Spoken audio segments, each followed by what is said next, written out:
जय हिंद। स्वागत है आप सभी का मेरे इस नए YouTube चैनल पर बीमर्स आईएएस में।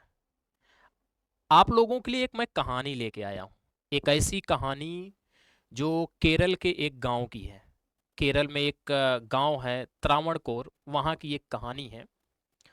एक ऐसी कहानी जिसको सुन करके आपको बहुत ही घिनौना प्रतीत होगा।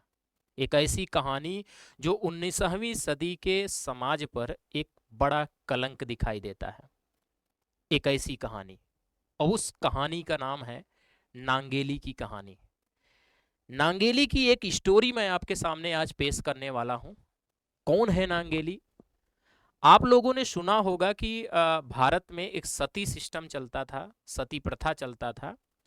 जिस प्रथा में, जिस सती सिस्टम में आप देखे होंगे तो भारत में जिस सती सिस्टम में अगर किसी पुरुष की मौत होती है तो उसकी पत्नी को उसके साथ सती किया जाता था। लेकिन क्या कभी आप लोगों ने सुना है किसी पुरुष के सती होने की घटना? क्या कभी किसी पुरुष ने किसी महिला के साथ सती हुआ है? जी हाँ, हुआ है। उसकी कहानी। तो स्वागत है आप सभी का। मैं संजय सिंह आप सभी का स्वागत करता हूं इस खूबसूरत चैनल पर। बात करते हैं नांगेली की कहानी की। नांगेली जो है, केरल एक शहर है, एक देश, हम कह सकते हैं 19वीं सदी का एक राज्य हुआ करता था केरल, जहां पर राजाओं महाराजाओं का शासन चलता था। वो राजा महाराजा जो केरल को बहुत बखूबी तरह से बहुत आगे बढ़ाए। अब आपको अगर याद हो तो भारत में पहली बार भारत का जो खोजकर्ता था वास्को डिगामा, वो केरल के कालीकट में ही उतरा था। केरल जो राज्य था उसमें 4 प्रांत दिखाई देते थे, जिसमें से कालीकट था, एक त्रावणकोर था। बात उस त्रावणकोर की है जहां पर बड़े बड़े राजा जैसे मार्तंड वर्मा जैसे राजा हुए थे। वहां की कहानी है। केरल में 19वीं सदी में, केरल के 19वीं सदी में आप देखेंगे तो एक जाति त्रावणकोर में थी जिसको नायर जाति बोला जाता था। नायर जाति थी त्रावणकोर में। उस नायर जाति की कहानी है। नायर जाति जो थी वो केरल की एक निम्न कास्ट थी, निम्न जाति में आता था। जैसे SC ST में इनको शामिल किया जाता था। अब आप जानते हैं कि पहले से ही हमारे देश में जाति प्रथा जैसे सिस्टम में जो हायर क्लास के लोग होते हैं वो अपने निम्न लोगों को बड़े ही बुरी हे दृष्टि से देखते हैं। ऐसे ही केरल के त्रावणकोर में एक जाति थी नायर। नायर जात की महिलाओं को कमर के ऊपर कपड़े पहनने का अधिकार नहीं था। सही सुना आपने, कमर के ऊपर कपड़े पहनने का अधिकार नहीं था। इसका मतलब है कि कमर के ऊपर उनको पूरी बॉडी को खोल के रखना पड़ता था, खुला रखना पड़ता था। अगर स्वाभाविक सी बात है कि अगर आप समझते हैं कि खोल के रखना पड़ता था तो बदन के आप कमर के ऊपर जाएंगे ये वाले हिस्से में, यहां पर स्त्रियां अपने इस बदन को खोल कर रखती थीं। क्यों? क्योंकि उनको एक अलग हे दृष्टि से देखा जाता था। जब महिलाओं ने विरोध किया कि नहीं, मुझे पहनना चाहिए, ऊपर के कपड़े भी पहनना चाहिए, जो सामंतवादी समाज था उनको बिना कपड़ों को देख करके उनको हे दृष्टि से तो देखते ही थे, लेकिन उनको एक अलग तरह का आनंद मिलता था। तो जो कमर के ऊपर कपड़े पहनने वाली महिलाएं थी, नहीं पहनती थी, उन्होंने जब पहनने की बात आती थी तो उनको कहा जाता था कि आपको एक टैक्स देना पड़ेगा, जिसको स्तन टैक्स बोलते हैं, स्तन कर बोला जाता है। सही सुना आपने, ब्रेस्ट टैक्स नाम दिया जाता था। जो महिलाएं, नियम क्या था, सामंतवादी समाज का नियम था कि केरल में जो नायर जात की महिलाएं हैं वो कमर के ऊपर कपड़े नहीं पहनेंगे। अगर पहनती हैं, अगर वो पहनती हैं कपड़े तो उनको एक टैक्स देना पड़ेगा, उसको बोलते थे ब्रेस्ट टैक्स, स्तन कर बोलते थे। घिनौनी बात तो तब समझ में आती है कि जब स्तन टैक्स स्तन के आकार के आधार पर लिया जाता था, साइज के आधार पर लिया जाता था। जिस साइज का होगा उसी अनुसार वो टैक्स लिया जाता था। वहां की महिलाओं के लिए एक बुरी प्रथा थी जो लज्जा में प्रतीत होती थी। पुरुष समाज, जो सामंतवादी समाज था, उनको बुरी नजर से देखता था। ऐसे में किसी न किसी को तो आगे आना था उस प्रथा को समाप्त करने के लिए। तो नायब जात में एक नांगेली थी, एक औरत थी, जिसने इस प्रथा के विरुद्ध आवाज उठाई। उसका पति था चिरकंडून। उससे उसने बात किया कि क्या इस प्रथा के विरुद्ध हमें लड़ना चाहिए। उसने भी बोला कि हाँ भाई, लड़ना चाहिए, अब ये प्रथा बुरी है। नांगेली ने जो है, नांगेली ने ये बोला कि हम अपने कमर के ऊपर वाला जो हिस्सा है उसको हम ढकना चाहेंगे। अब अगर आप ढकती हैं, जैसे उसमें नियम सीधा सा था कि अगर एक महिला अपने कमर के ऊपर कपड़े से ढकती है तो उसको टैक्स देना पड़ेगा, जिसको स्तन कर बोलते हैं, बेस्ट टैक्स बोलते हैं। अब ये स्तन के आकार के आधार पर दिया जाता था। फिर अगर आप देखेंगे तो नांगेली ने यह निर्णय लिया कि हम अपना स्तन ढकेंगे, कमर के ऊपर वाला हिस्सा ढकेंगे। तो जब उसने ढकने लगी तो सामंतियों ने विरोध किया।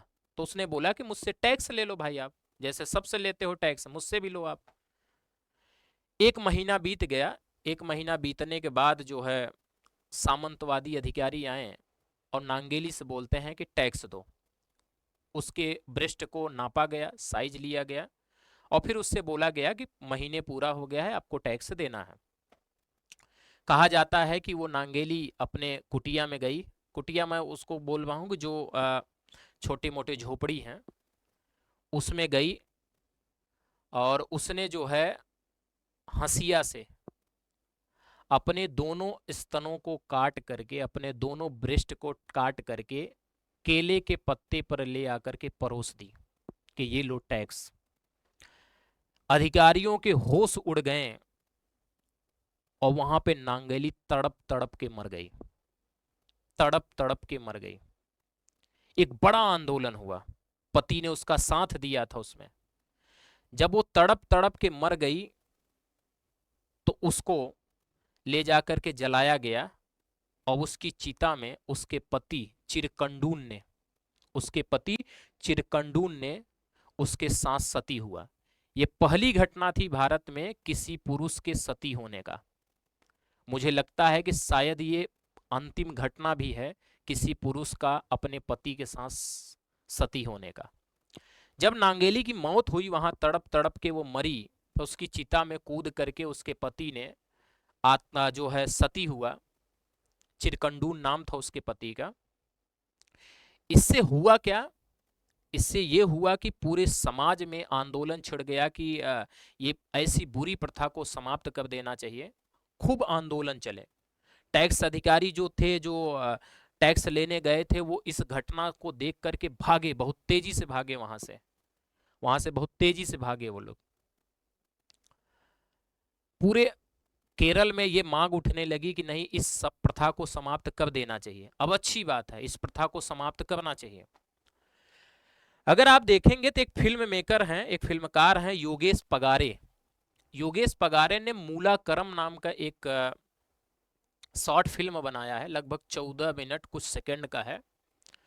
मूलाकरम नाम की मूवी में, शॉर्ट फिल्म में यही दिखाया गया है।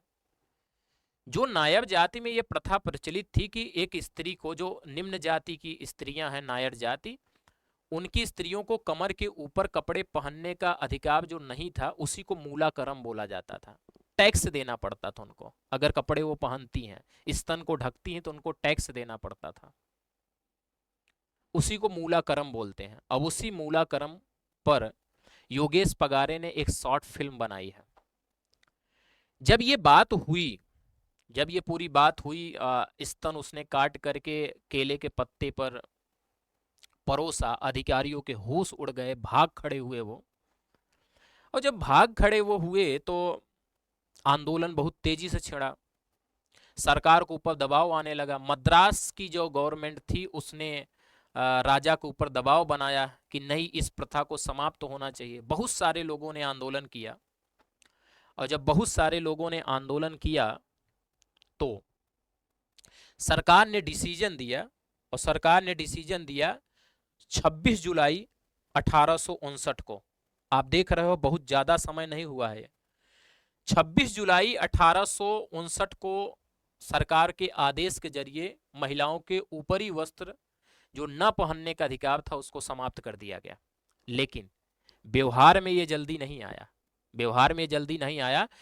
इसको आदेश आने के बावजूद भी लगभग 50 साल लग गए थे इसको कानून को फॉलो करने में। अंतिम रूप से अगर आप देखोगे तो 1924 में यह समाप्त हुआ, 1924 में समाप्त हुआ। जहां पर नांगेली की चिता को जलाई गई थी और उसके पति ने जहां अपने प्राण त्यागे थे, जो किसी पुरुष के सती होने की पहली घटना थी, उसके सम्मान में उस जगह का नाम एक दिया गया मुलाची पराम्बू, जिसको मुलच्छीपुरम कहा जाता है।